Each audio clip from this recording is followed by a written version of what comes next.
So, hello and welcome. This is Erica Glessing, and I'm so excited that you're listening to this webinar today. So, just type a note right now, if you would, in the chat box if you're available on the call listening and you can hear me. You're ready to learn. Oh, and if you're hearing this on record, I'm sorry you can't type in the box. So, welcome. I'm excited to teach you about podcasting. And basically, we're just going to jump right in with some of the key things that have made the difference in my podcast and the podcasts that I've helped build from others. And you want to start looking at who do you attract? Who's going to come play with you? Who's going to give you money for your services and your business? And who would like to learn from you, and just start to get to know your audience. And some of the people that I work with on this get really stuck on this piece, and I just wanted to have you just relax about like the whole seeing it as a narrowing and see it more like, what food would you like to serve on the table? And so if you like organic food, that's going to help define your audience. If you like beer and pizza, that's going to help define your audience. If you like shrimp cocktails and toast in the sand, that's going to help you get to know your audience. So when I talk about it, I'm not talking about it the same way other people do. Just look at it like, what are you going to serve? And then being clear about what you're going to serve so people even know if they want to stop by. So if you're looking at making you money, this isn't something you want to think about after you've built your podcast. And you don't want to think about it like, of course I do. It's one of those things that you want to look at integrating into the beginning of the very creation. Yeah. So you want to start asking questions about, how would it like to make you money? Would it like to bring you more clients? Would it like to push the envelope on consciousness so that other like-minded beings can find you and give you JV opportunities? It's not being in the box. The other thing that I do on mine is I always promote the books that I publish. So Happy Publishing helped create the Erica Glessing Show, which is now creating Happy Podcasting. And out the gate in 2016, the first month of creation, my podcast generated over $8,000 in the very first couple weeks of its life, before it even was broadcast as and got approved on iTunes. And it just started generating and generating and generating. It's been a very generative podcast. And that was by design. So I would like you to just, as you just even begin to vision it, ask if this is a value for you. If it isn't, next. But if it is, start integrating ways and creative solutions for having the podcast be generative for you.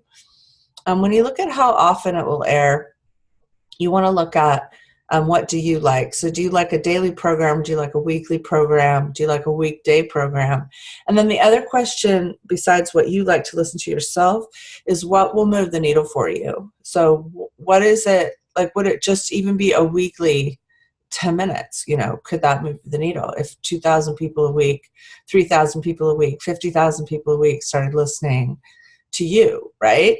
So you want to look at it at not only a combination of what you'd like to create and what you could create without pain or too much pain, but also what would move your needle. And mine is showing up as a daily podcast, and that's just kind of crazy. I'm like, why is it a daily podcast? But it seems to enjoy that level of me getting out of the box and getting out of my comfort zone.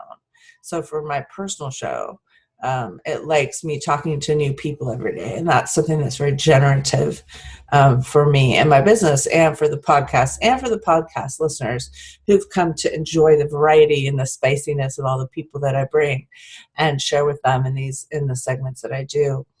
So weekly or monthly, 5-day daily or 7-day daily, whatever combination of what works for you in your life to create, and then also what is going to change your life enough that it justifies it being in existence. So that's kind of an interesting philosophical way of looking at it. And then really just looking at, how can it support you, as well as how can it support the universe? How can it support you? How can it support the universe? The more that you ask this, the more solutions will show up for you to be generative with your podcast. And it's something that people don't always think about. They think about, well, I want to give my words or share my gifts. However, when it comes back and funds you and supports you back, then it actually gets more successful. So it's one of those interesting counterintuitive situations. And then just finally, after that, I want to encourage you to reach for the stars with your podcast. Really just reach higher than you've probably been thinking about.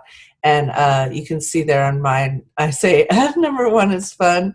And anyone who knows me in Happy Publishing knows that I love being number one. So go ahead and ask your podcast how it can shift up in the ranks and have more fun with itself when you start creating your podcast. And I have an offer for you that I will present in the box below. So, or maybe it's on the side. It's somewhere near this. So thank you so much for coming to this webinar. And I really appreciate your time and your energy and your listening to me. And I'm excited this year. I have so many new podcasts I'm going to be bringing to light and waking up. And I've set the intention of being a generative force for over 200 podcasts in 2018. So I think I have about 6 I've started. So let's see where that goes. Thank you all. Have a great day.